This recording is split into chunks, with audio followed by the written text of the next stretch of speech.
भारत छोड़ो न्याय यात्रा में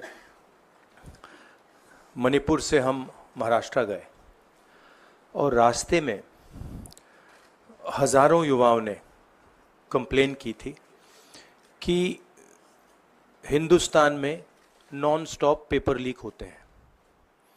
और आज आप सबको मालूम है कि NEET paper and UGC NET के जो पेपर्स हैं वो लीक हुए हैं और एक कैंसिल भी हुआ है।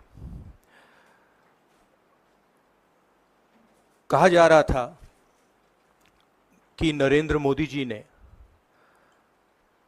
यूक्रेन की लड़ाई रोक दी थी। मतलब एक ऑर्डर देके जो रूस और यूक्रेन के बीच में लड़ाई चल रही थी उसको रोक दिया था, ब्रेक लगा दी थी।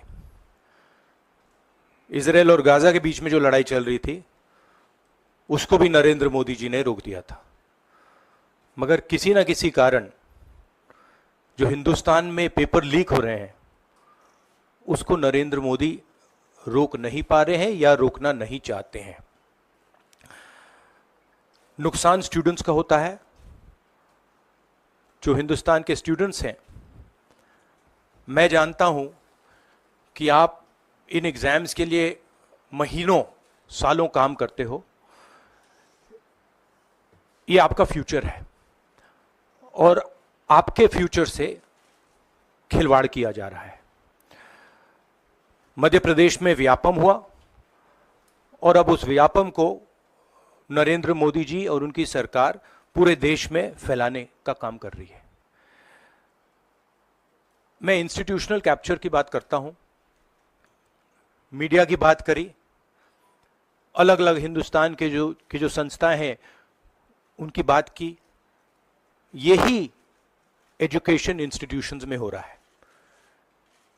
पेपर लीक का कारण है कि सारे के सारे वाइस चांसलर्स, एजुकेशन सिस्टम को बीजेपी के लोगों ने, उनके पेरेंट ऑर्गेनाइजेशन ने कैप्चर कर रखा है। जब तक ये कैप्चर रिवर्स नहीं किया जाएगा तब तक पेपर लीक चलता जाएगा। इस कैप्चर को फैसिलिटेट नरेंद्र मोदी जी ने किया है और ये एक एंटी नेशनल एक्टिविटी है क्योंकि ये देश का भविष्य है और इससे हिंदुस्तान के युवाओं को, स्टूडेंट्स को जबरदस्त चोट पड़ती है। इंक्वायरी चल रही है, एक को आपने कैंसिल कर दिया है, अब पता नहीं दूसरे को कैंसिल किया जाएगा या नहीं किया जाएगा। बट